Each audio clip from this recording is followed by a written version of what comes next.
Good morning. This is Dr. Matthew Dunn, host of The Future of Email Marketing. My guest today, Steffen Schebesta, talking from Toronto, correct? Yes, exactly. Yeah, Thanks for having me. North America CEO at SendInBlue. SendInBlue is based in France, correct?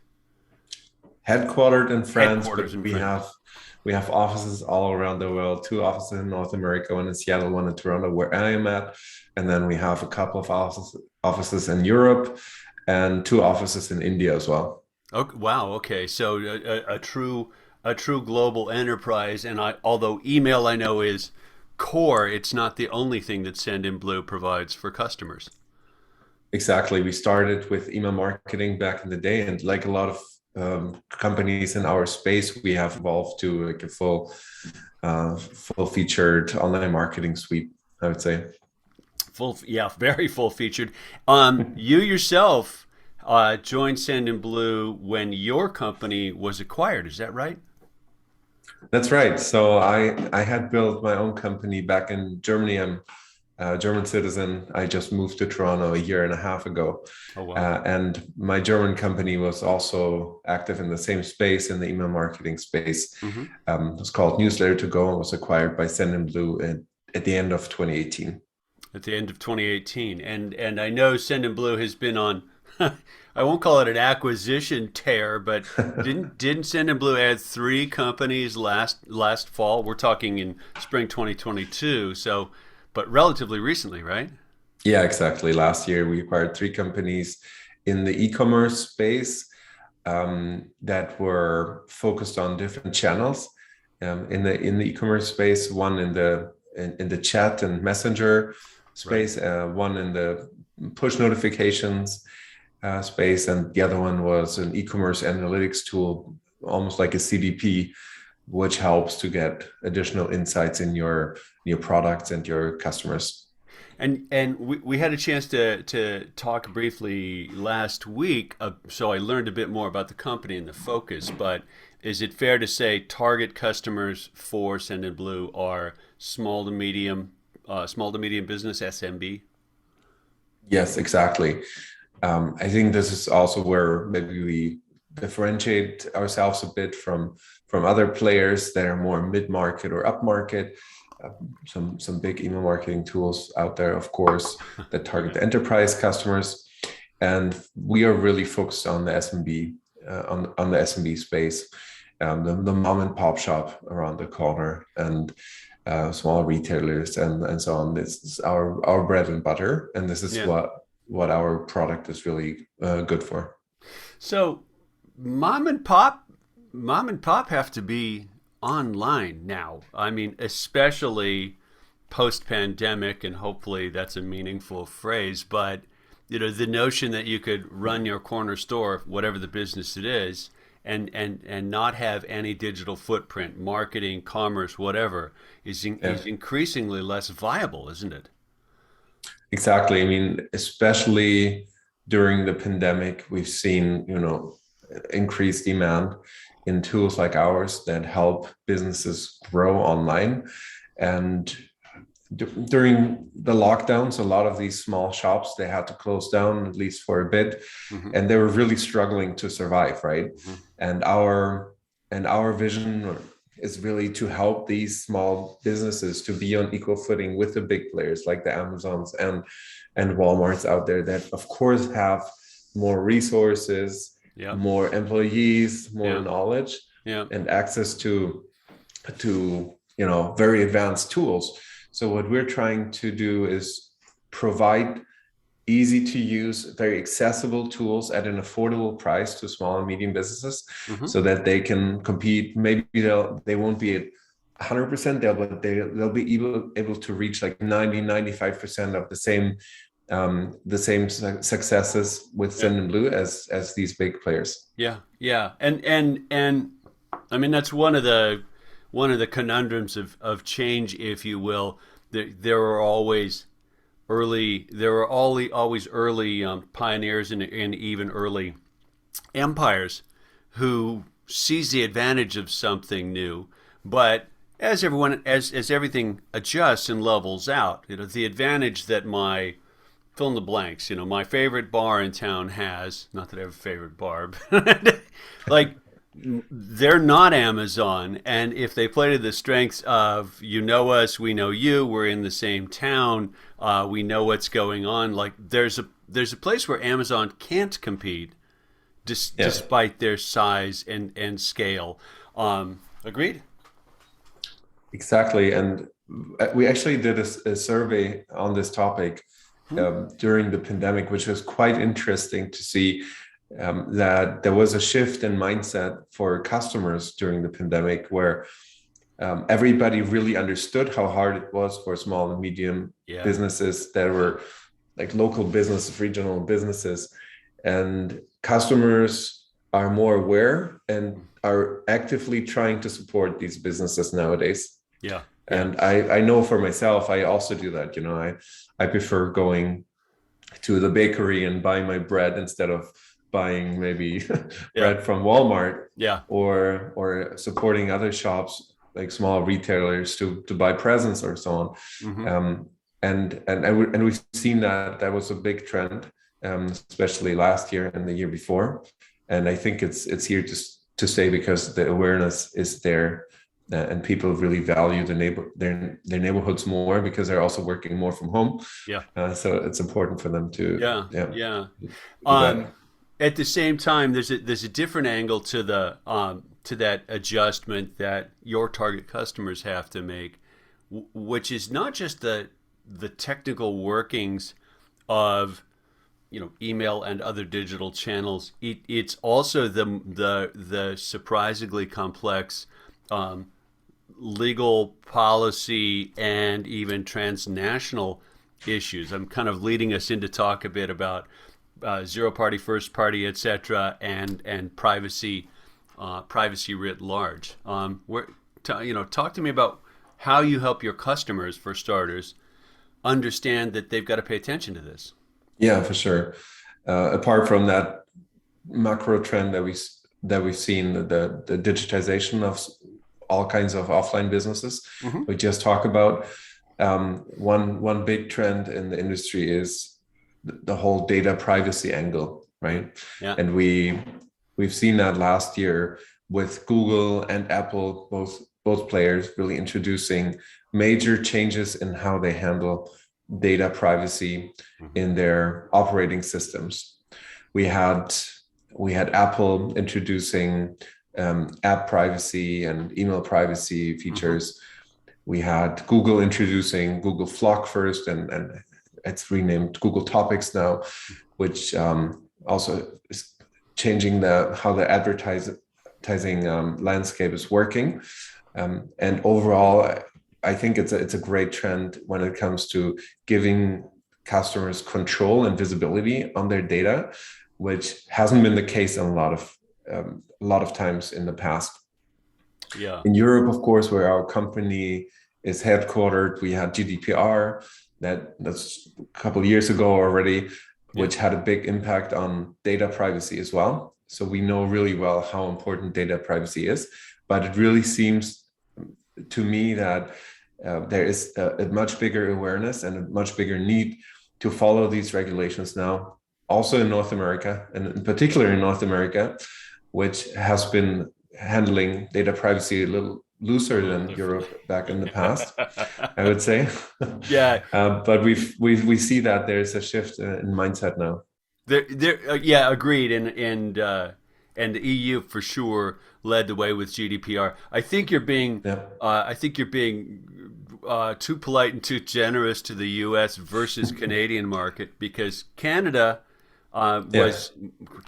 been more assertive about data privacy laws, and the U.S. is a patchwork right now. California's recent legislation. Okay, there's a start, big market, but the fact that it's a patchwork alone, it means it's a tough job for a small business to add, to their marketing.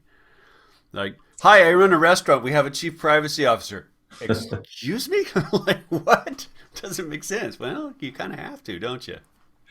Yeah, to a certain degree. I think at this point, you can rely on tools that should help you being compatible with the different legislations across the Yeah. world. Yeah. And this is, where tools like ours, of course, come into play and help you maybe avoid having a data privacy officer at a restaurant. But in general, yes. I mean, you should. Yeah, it's important to keep data private and have customers have or help customers have the authority Yeah. over their data. Yeah. Yeah. Well, I mean, you said something in a quick phrase that has a whole iceberg worth of meaning under the waterline, and I think it's worth pulling out a little bit. Um, it's easy to think of a software solution that you license as a functional set of tools. You know, it does X, Y, and Z faster, better, or it's in the cloud or whatever. True. But there are also a bunch of decisions, including legal compliance decisions, baked into the design of that tool set. And in some senses, you're actually buying this thing does it the right way in addition to it does whatever the thing is. Does that make sense? Yeah, for sure. I Yeah. mean, maybe some examples would be how like a sign up form works, right? It's as simple as that. Yeah. And I think we can all agree that we don't like spam.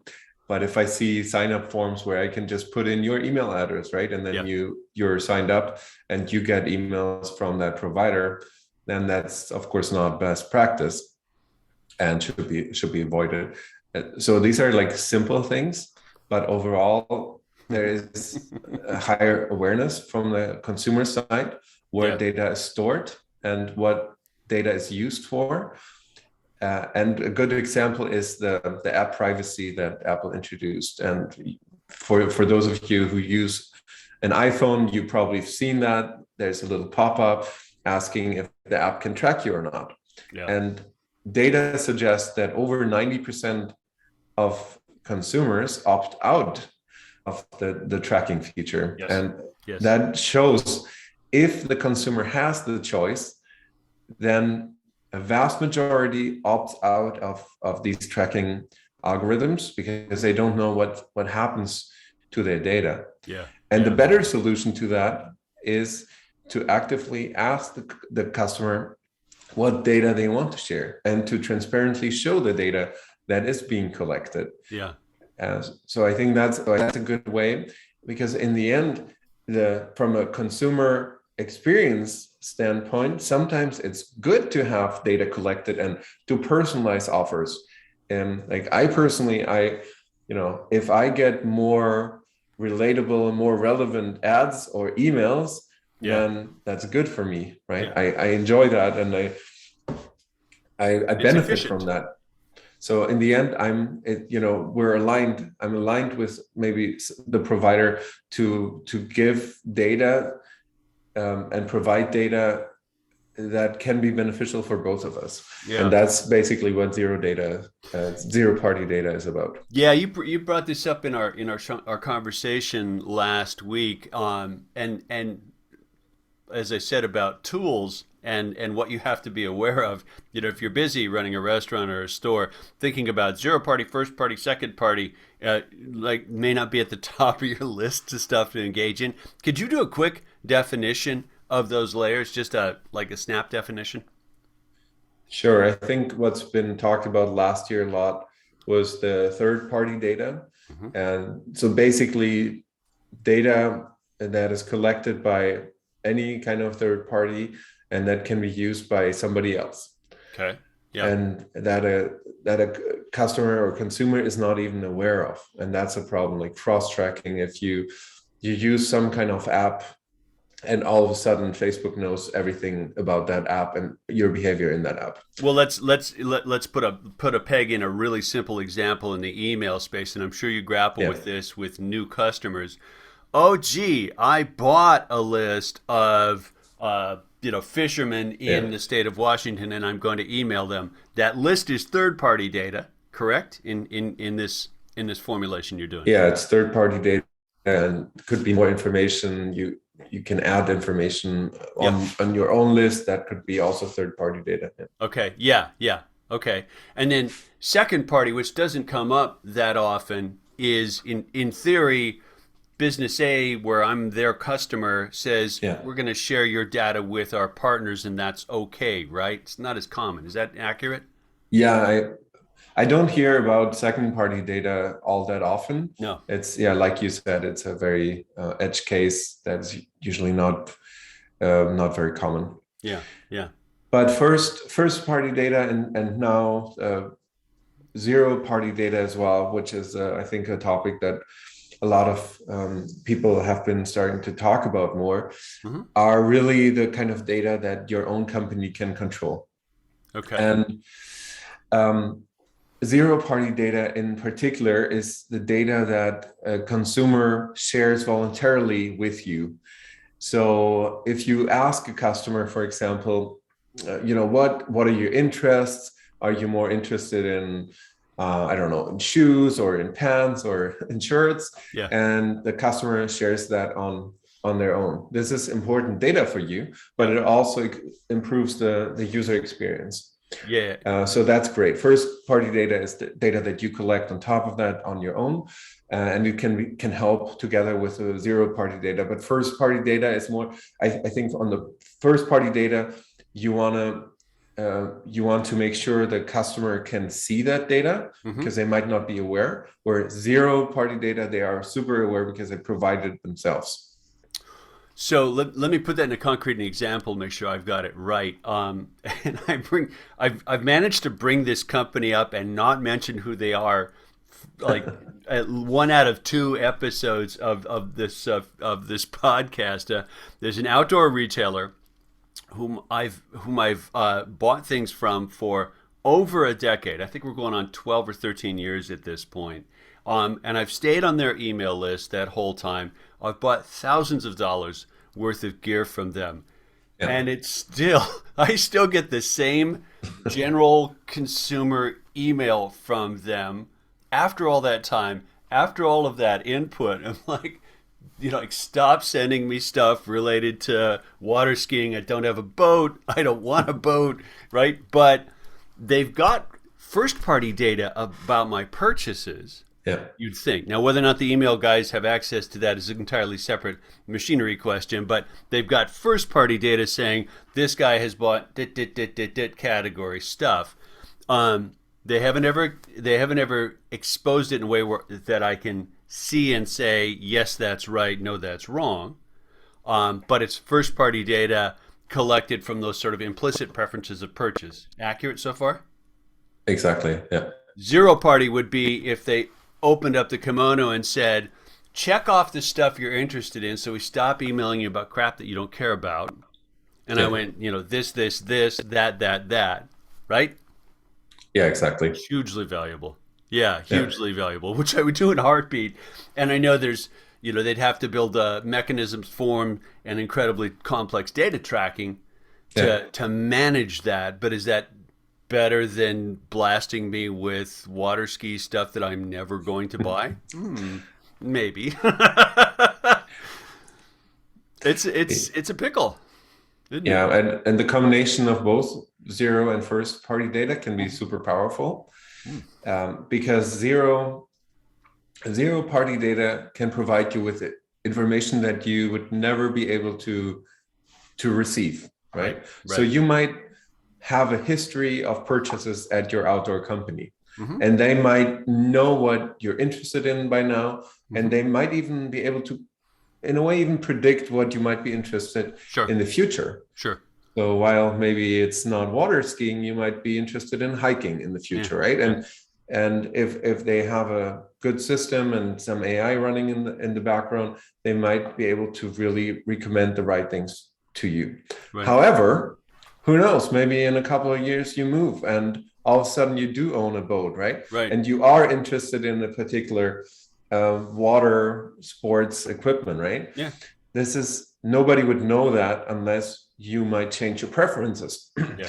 So that can help you really providing information and giving giving the seller and the company access to data that they would never receive otherwise. Yeah, and it makes for that hypothetical means a mutual efficiency, if you will. Yeah. I'm getting communication related to my actual interest, my stated interest in that case, and they know not to try to persuade me to to get something completely different because I've said no, my categories of interest are this. Um, Most companies aren't anywhere near zero party data at this point, are they? Yes, probably not at this point. Yeah. Um, there is a movement into that direction, and it can be very easy to set it up as well. Yeah. So one good example is if you, let's say you sell clothes online, right? Clothes online, Hmm. and you have an e-commerce shop, and you have a sign up form to your weekly newsletter. You send out all discounted, I don't know, clothes every week, and if you are a customer, you sign up to the newsletter, you might get completely irrelevant content. Yeah. So one easy example is to have a sign up form where it says, I'm interested in, there's a button instead of sign up, it says sign up for male fashion or sign up for female fashion. And then you Right. click and you're sign up. And in that moment already, the consumer provides you with zero party data Right. and Right. tells you I'm more interested in maybe female fashion than anything else, and that Yeah. has a big impact on your efficiency. Yeah. If you think about it, like if you're a woman, you're very unlikely to buy any male fashion items in the future, right? So it can be as easy as that. Of course, you can go much more refined, and especially also give access to data and let the consumer change or remove data. Hmm. That doesn't only help with your efficiency, marketing efficiency, but it also helps, giving a good image, I would say.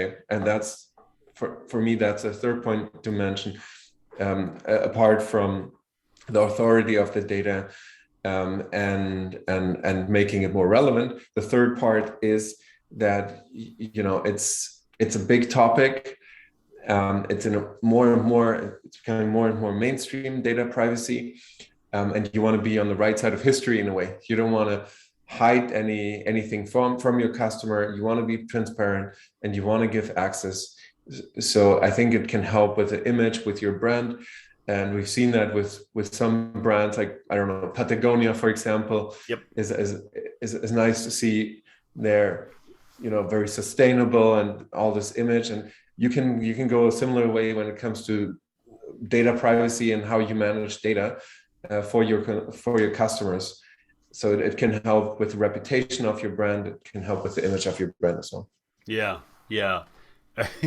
The funny thing that jumped to mind is that the the company that has that for me, whom I've had an account with, a digital account with for over 25 years, happens to be Amazon. I lived in Seattle. Amazon started in Seattle. I'm a book nut. I hear about this goofy Yeah. company selling books online. I'm like, I'll sign up, right? I'm an early adopter. I'll sign up. So I've had the same Amazon account for a quarter century at this point. Like, do they know a bit Wow. about me? Oh man, do they know a bit about me? And I support the local merchants as much as I can, but Amazon gets that brand halo that you're talking about. That says they've got a pretty good grasp of what I'm interested in, and for sure, the pages I see in the Amazon app or website are completely tailored by that knowledge base of, in their case, first party data, mostly purchase data, Yeah. not a whole lot of preference asking. But it works. It's a very efficient machine, Yeah. and I it's starting hope to you become also available. I So hope you also bought some Amazon shares 25 years ago it's when they that's went public. it's been well, it's funny. Amazon got beat up all through the 90s, and even the aughts, the zero zeros. Amazon got beat up hard by Wall Street. Do you remember that? They like, Yeah. what, you guys are not making, you're not generating enough cash. You keep saying you're going to grow bigger and take over the planet. Well, guess what? That actually kind of was the plan, right? It's been amazing to watch. And Yeah. yes, their stock has skyrocketed, but that's within the last decade. You had to be pretty patient to That's be an true. Amazon investor before that, and then really reap the long term returns. It has. I think you said you've been to Seattle, correct? You guys have an office Yeah, there. we have an office in Seattle. Yeah. It's transformed Amazon even more than Microsoft and some of the other companies based there has just transformed that city. Not all good. I'd hate to buy a Yeah. house there now, but not all good. Yeah, interesting place. But I digress. But I wander off of the point. I wanted to ask you. This is sort of professional, personal question. One, what did it feel like to go from running your own, building your own company, to being part of a larger organization? What have been some of the highlights of that for you? Yeah, I mean, that was a big transition, of course, for me. Big, yeah, Selling my company, that I built from scratch. yeah, I was a CEO of the company, and then going from one day to another to being part of a bigger organization as well. And then we integrated our yeah, team and the software into SendInBlue. That was a big change for me, right? It yeah. wasn't all easy either. There's a lot of, it's a lot of hard work, Mm-hmm. and a lot of learnings for sure. That Mm-hmm. was the first acquisition of SendInBlue was my first time Oh, for you me to were sell the okay. company, Wow. Okay. and and SendInBlue was about 150 employees back in the day, and Newsletter to Go, the company I sold, was about half the size. So Okay. actually, it was almost like a merger of two teams and Wow. Yeah. products. It was pretty challenging. Yeah. But I think, I mean, in the end, very successful, very complementary, a very similar mindset and company culture DNA. So after a while, I transitioned out and had the opportunity to open our North America sales and marketing office here in Toronto, Mm-hmm. which I did about a year and a half ago. And ever since, I've been working on the North American market. North American market. Well, that was you opened the door to the second question I want to ask you about, which is coming from Germany to Canada and spending more time, I would assume, in the States from there. What Yeah. are some of the highlights of that? Well, first of all, we moved in the middle of Of the of a pandemic. lockdown. Oh, geez. So Wow. there are easier things in life than moving with a Yeah. 4-year-old and my Oh, wife. wow. In July 2020, everything was we were on lockdown, Yeah. was not great. So yeah, I had when we had planned this, it was before COVID hit. We had planned this very differently. Yeah.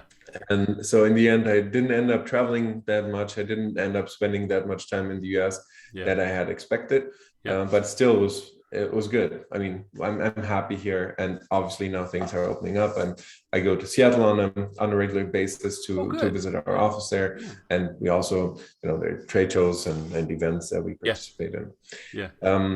Overall, yeah, big transition, of course, coming from Germany to North America. I had lived in the US before You for had. half a Okay. year when I Yeah. was younger, Uh-huh. but there's definitely some differences between the markets and the cultures and how business is done as well. Oh yeah, yeah. Mountains of differences. I worked in Toronto a lot. This is 20 years ago, so I know the city. I mean, it's a Yeah. wonderful metropolis. I mean, what is Toronto? 6 million people or something like it. It's a measurable chunk of Canada is in the GTA, the Greater Toronto Area, and it's a metropolis all its own. You guys must be enjoying it opening up and starting to discover, just like as people who live there, everything that Toronto is about. Yeah, for sure. Yeah. Finally, it's slowly opening up again.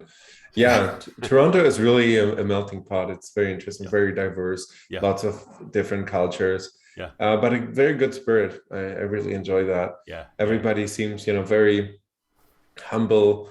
A lot of immigrants, of course, and Mhm. everybody that I've met who immigrated has been very happy to be in Canada, and Yeah. they really appreciate the system here. Canada's got, they're so much smarter about immigration, and like maybe we'll get our crap back together in the U.S. But Canada has played that really smart. I've worked in Canada. I can literally see Canada out this office window. Um, but I've worked in Canada a lot over the years and really treasure it. There's a lot to admire about the country, and as similar as they look, there are also huge differences between the U.S. and Canada that take a while to ferret out. I'm sure you're bumping into that in your time there. Yeah, but overall, I really enjoy working on the North American market. Yeah. Um, I feel like US customers are, pretty straightforward. They're more advanced when it comes to requirements and what they've done in the past.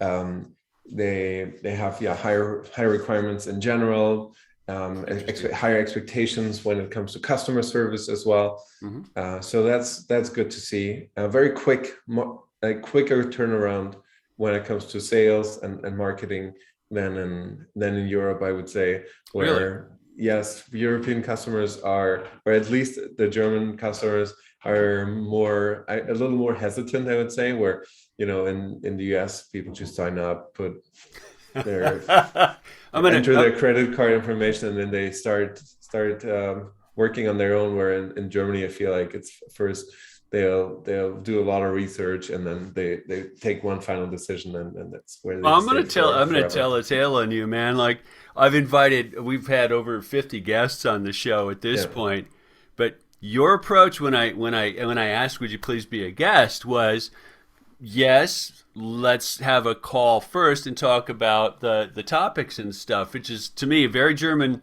thorough, planned, like meticulous approach, and it pays off because we had an idea of what the topics were going to be, so I could sort of shape the conversation. But average American, guest invite, they're like, sure, what time?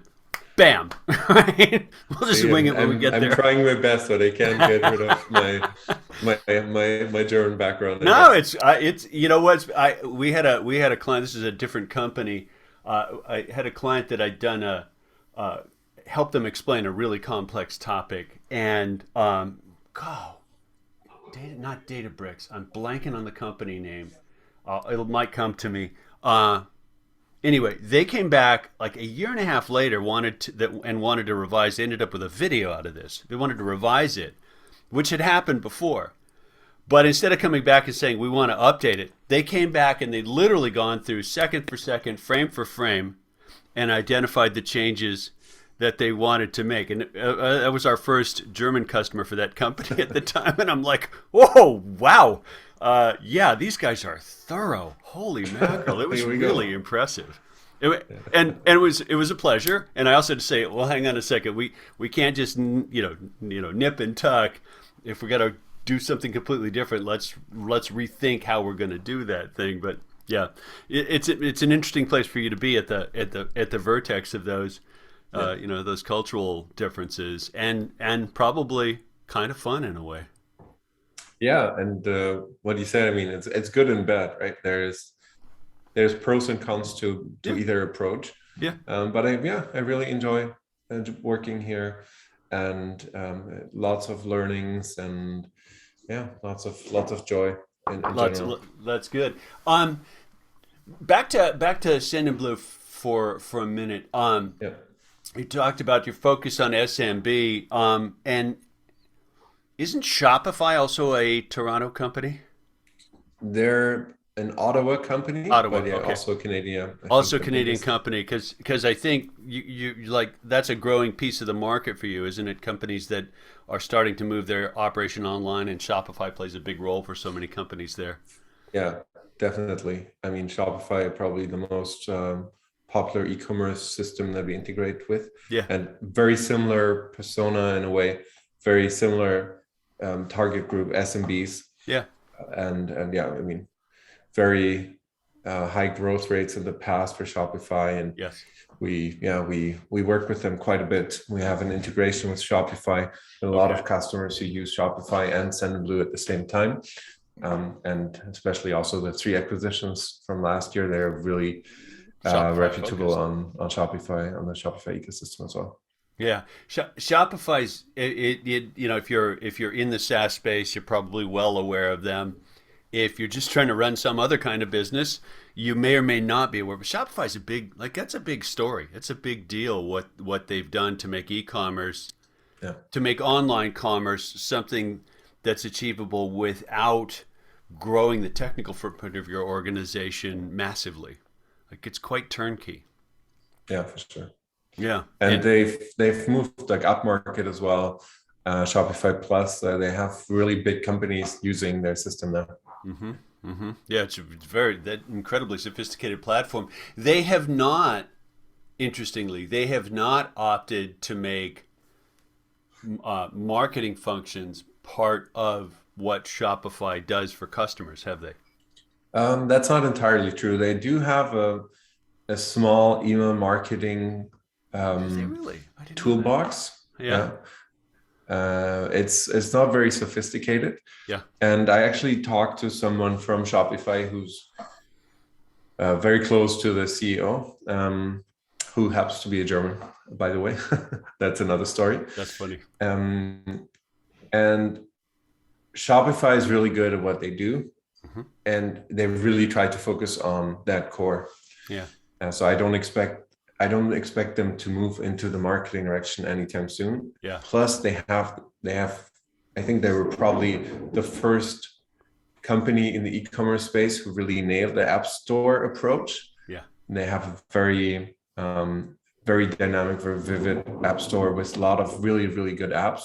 hmm And in a way, they would cannibalize these app store developers if they start Yeah. providing these tools on their own. Yeah. They don't Yeah. want to do that. They Yeah. want to continue focusing on what they do best. As a platform, you've got to navigate that, Yeah, functional richness versus partner ecosystem richness and reward. Yeah, I'm not entirely surprised that they've got a small email function, and it's consistent with their behavior and of well-run platforms not to cannibalize. There's a website company called Squarespace. yeah, Yeah, you know Squarespace. I've used Squarespace for a long time. They actually built an email function. Like you can do your email marketing on Squarespace, and I've yet to meet anybody who actually does. Because it's like, yeah, you can say you've got that, but there's a whole different set of problems to solve to do it well. If it's just an afterthought or a bolt-on, it's not necessarily going to do the same things that a platform like SendInBlue is going to do. exactly. Yeah. I mean, also Wix.com, GoDaddy, I think even acquired an email marketing solution. Emma, yes, they did. Exactly. Yeah, yeah, So it makes sense from their point of view, of course, but then you see how big these email marketing or online marketing solutions have grown. hmm I mean, SendInBlue is over 550 employees now. Wow. Or a MailChimp, I don't know, they're even bigger, or HubSpot or something there, or Yeah. Twilio, right? They're huge. So it's really, really hard for a Squarespace to do that in-house. Yeah. It's a whole other company, and they can provide these tools to a certain degree. And I've seen, for example, the Wix.com email marketing tools. It's pretty intuitive. It's pretty nice. But of course, it doesn't have the depth that a SendInBlue or a comparable solution can offer. Right, right. Yeah, yeah. And knowing in advance, because we're inventing a lot of this stuff still. Knowing in advance what the natural affinities are, where adding function X to your company will end up being the right thing to do. It's not that predictable, right? You really don't know. Like e-commerce used to be firmly bolted to payment, and having worked in e-com for 20 plus years, they're not the same thing. And really good e-com platforms are like, you got your choice of handling payment. That's not necessarily our bag. By contrast, great payment companies, and Stripe comes to mind for sure. Yeah. Like that's what they do. They do it very well. That's what they're going to keep doing, and it ends up being a sensible nucleus, but you don't know in advance. I would argue that. Are you familiar with Stripe? Yeah. Or sorry, with Square. Square. Yeah. Now Square, called so, Block. Did you know they rebranded? Yeah, I know. What? They had a great brand. What are you doing, Jack? Like they seem to be getting kind of little nebulous to me.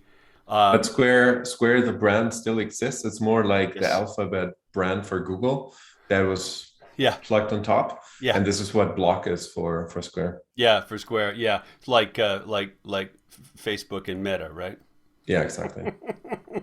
Yeah, it's That's funny that both of these companies had their rebranding within a couple of weeks, and they've been working on it for yeah. probably over a year or so, because there's a lot of work that goes into Oh, it's a rebranding, and then lot of work. Yeah, you and don't realize how many places the name and the logo showed up until you go through a rebrand, right?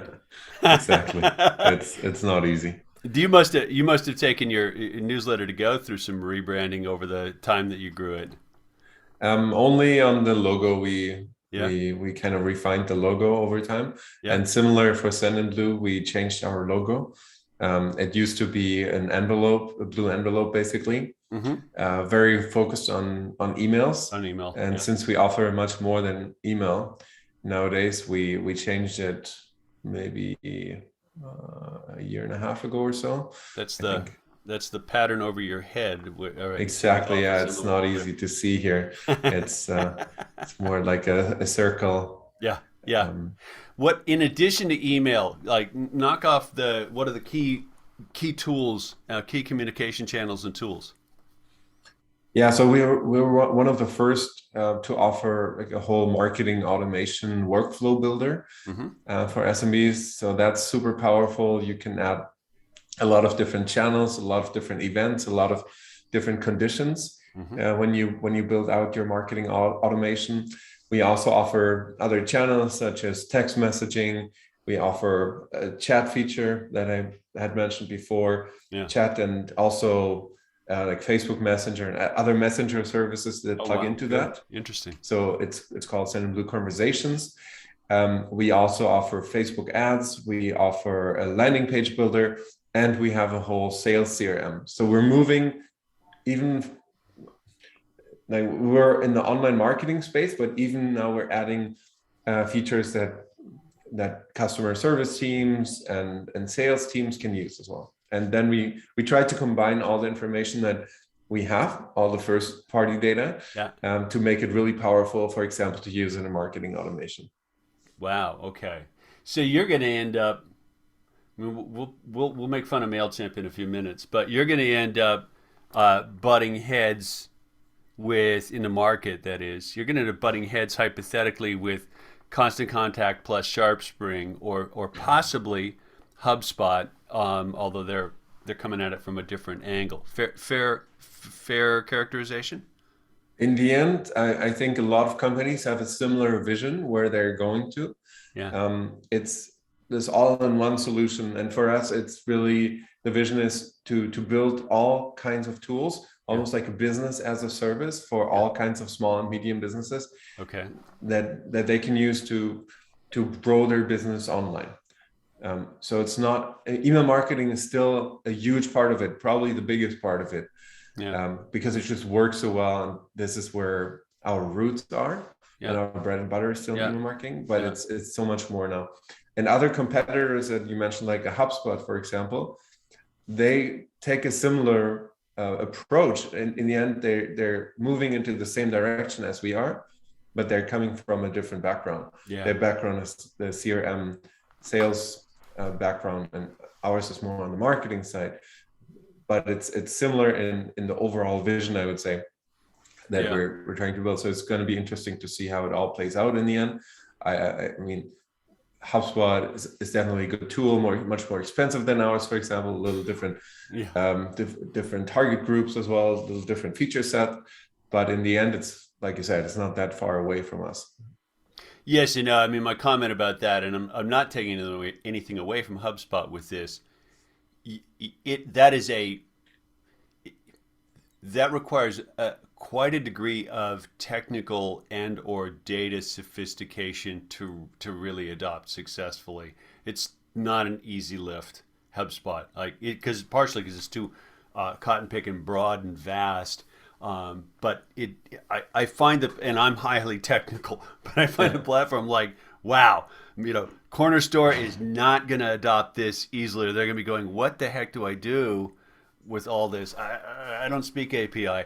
Um, there's a there's a contrasting strategy, I would argue, that guided Intuit's $12 billion expenditure to pick up MailChimp. I mean, there's Intuit coming Yeah. at the company operating system or nervous system, if you will, from the really accounting roots, right? QuickBooks and the army of things bolted onto that. It was a bit of a surprise to see them pick up Mailchimp, but I've worked with Intuit. They've actually been a client for past companies, and I have a lot of respect for them. I think they'll make that one work. I really do. What do you think? Yeah, I was also surprised by MailChimp being sold in the very first place. Yep. Uh, a company like MailChimp that has grown so rapidly and has been so successful, and has never raised any outside money. Yeah. They had so many opportunities to either fundraise or to exit. They Yep. could have gone public. They could have sold to private equity fund Sure. or to strategic. So it was interesting to see that they ended up selling to Intuit. And Yep. while I don't have any insider information, I think it was, from what I've read and heard, was that it was mostly because of the cultural fit, which I also thought was interesting. Yeah, and for me, the outside view seemed that the acquisition was at a fair valuation. That's what I think. Yeah. Mailchimp was highly profitable at this point, wasn't growing that dynamically anymore, but very similar profile as Intuit. And Intuit has shown in the past that they can be super successful. I think they acquired QuickBooks, if I'm not entirely wrong, and Yeah. they've Quick made was that, or TurboTax, one of the two, and have TurboTax was an been very acquisition. successful. Yeah, from Borland, if I recall right. Wow, man, we're dating ourselves. Yeah. Yeah. But I agree with you. I think they can make it successful. There's a lot of overlap with existing customers, and it's a slightly different play now. I think it's more about profitability than about growth for these companies, where maybe a company like SendInBlue or Klaviyo or Active Campaign that we compare to are more about the top line than the bottom line at this Okay. point. Okay. Yeah. Good distinction. Good distinction. So yeah, and I'm not surprised you brought up Klaviyo. I was going to ask about that just because of the space you play in. I would think you you end up competing with them at least some junctures, and I know they're quite Shopify centric Yeah. as well. Yeah. Yeah. Yeah, Interesting. they're more e-commerce Yeah. focused Yeah. More than econ we are. focus. Yeah. Um, while we've got just a few minutes left here, I wanted to know your thoughts about, you mentioned mail privacy when you mentioned app privacy, focusing on emails specifically. Apple introduced mail privacy protection. We're going on 6 months now, and Google has apparently started doing some prefetching. What impact has MPP had on SendInBlue or on your customers? Honestly, less than we had feared or anticipated. Mm-hmm. In the end, it of course has some impact on, for example, marketing automation, Yep. where some events aren't uh, being tracked accurately or Yeah. reliably. Yeah. So we had to come up with some technical solutions to overcome this. Mm-hmm. But overall, email marketing is still the number one online marketing channel when Mm-hmm. it comes to return on investment. And other channels were, I think, hurt even more than email marketing. Yes, it's not great for marketers, and tracking gets a little less accurate, and marketing automation isn't working as well anymore for these users. But in other channels, it's like the whole ad industry. You can, Meta earnings and so on. If you look at that, it's been increasingly difficult for them to track or execute well on these other channels. so email marketing is still going really well, and Yeah. might have even profited a bit from all these other changes Yeah. in the advertising space. Yeah. Yeah. Well, and email marketing in an email relationship, like let's go back to that outdoor retailer I mentioned. Like it is a direct relationship. I did say yes, you can email me, and I haven't said no, unsubscribe. So it's like it's me and them. There isn't anybody in the middle in control or influencing the message. Like I get it straight from the horse's mouth, and Facebook's large tactical mistake, rearview mirror, was never getting down to an, how do I put this? They were mediated. They were one step away from yes and no. They spread that ecosystem through their APIs across mobile, and mobile exploded. But I didn't say yes to all of those touch points in apps on my phone. So when Apple came back and said you should be able to say yes and no, it cut the pins right out from under Facebook. That's why they lost 250 billion in market value in one day. Yeah. Ouch. And I'm okay with it. I really am okay with it. You didn't ask me, guys. You just did it. Yeah. It's we're watching a bunch of reshuffling of big market structures as digital. It's not like we've stopped innovating, but there's some maturation going on in the digital space. I think we know who the big winners are. Yeah. You can list them and name them, and they show up on stock exchanges. We're figuring out the fit among all of those giants now. The question is who controls the user, like the connection between your company and the consumer. Yep. And the issue with these big platforms, Facebook or Instagram or whatever, is that you're not in control. Right. And that's different for email, and this is why email is so powerful still. Yeah. Yeah. What are your thoughts? You yeah. could say the same thing about messaging, particularly text, SMS, MMS, and I know SendInBlue has some functionality for text marketing, right? Yes, exactly. What do you think about those two channels side by side, texting, email? It's still a little different because you have to go through some provider on the consumer's side, right? Mm-hmm. You have to go through an AT&T or whatever, T-Mobile or whatever, Mm-hmm. and they charge for it. So that's in somebody else's hand. Well, in email, it's super easy to set up your own MTA and send and receive emails, and it's practically for free. Right. Where text messaging is pretty expensive per message, expensive. and depending on where you send it as well, it can be expensive. I mean, US is not that bad, but if you look at Europe, you pay like 5, 6, 7 cents sometimes per message. Text. So it's really it's a lot more expensive than emails. Nevertheless, it has its reason for existence, and it makes sense to use text messaging in the right context. It's a lot more intrusive, of course, than an email, but it also gets much higher response rates, and it serves a different purpose. I mean, nowadays there's not only text messaging but also other kind of messengers. Some of them I mentioned, like Facebook Messenger, Instagram Messenger, or WhatsApp, or Telegram, and so on. And we started integrating with those as well.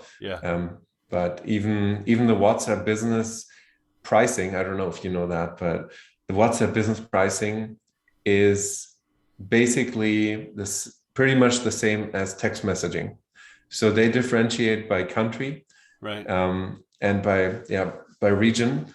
So it's, if you want to send WhatsApps to Europe, you'll still pay 4.56 cents per message. Like a text message. Wow. Yeah. And the fact that there are message platforms, plural, and there's not multiple email systems, right? SMTP1.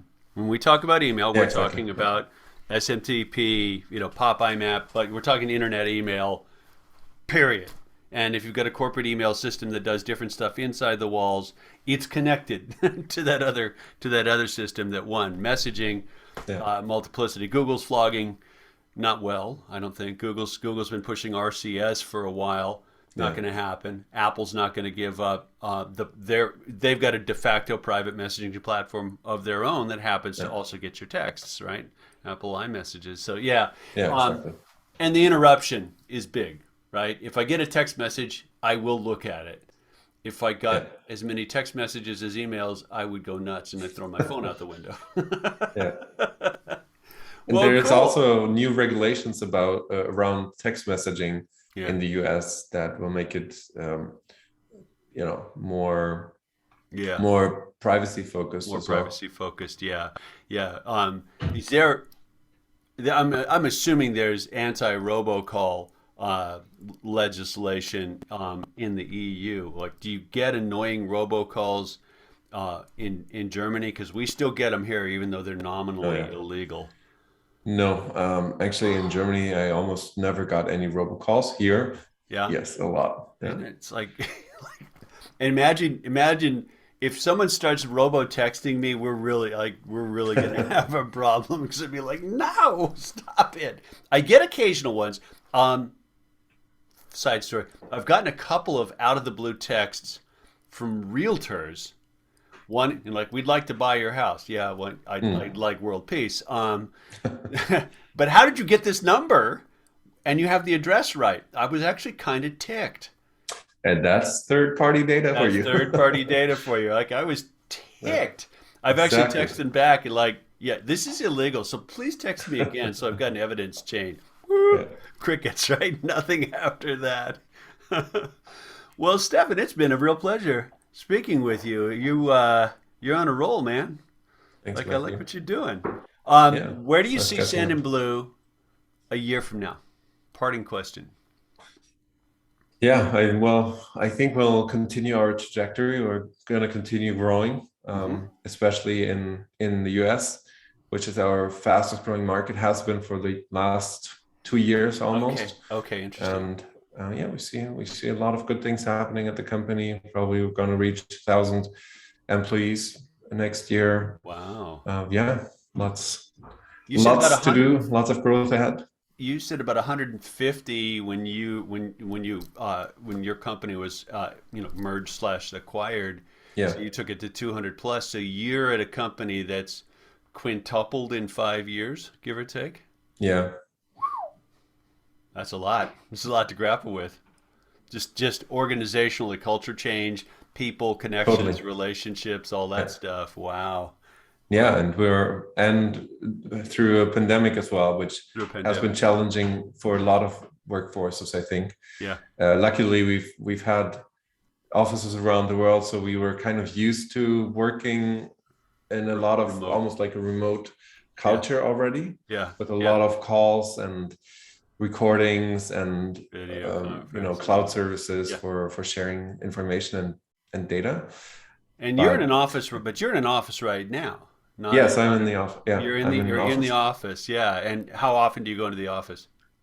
I go in maybe 2-3 times per week currently. Okay, We've interesting. actually, and Canada has been pretty strict when it comes to COVID measures. So we just came out of a lockdown as well Yeah, last week. So I'm happy to be back at the office. I do like being with the team, yeah, at least from time to time. But I also appreciate the flexibility. yeah. Having a 4-year-old at home, it's nice as well. 4-year-old. That's a great age. Mine are much older, but I remember it well. It's a great age. Well, cool. Thank All you right. so much. My guest has been Steffen Schebesta from SendInBlue. Thanks for making the time, sir. Thanks, Matthew. It was a pleasure.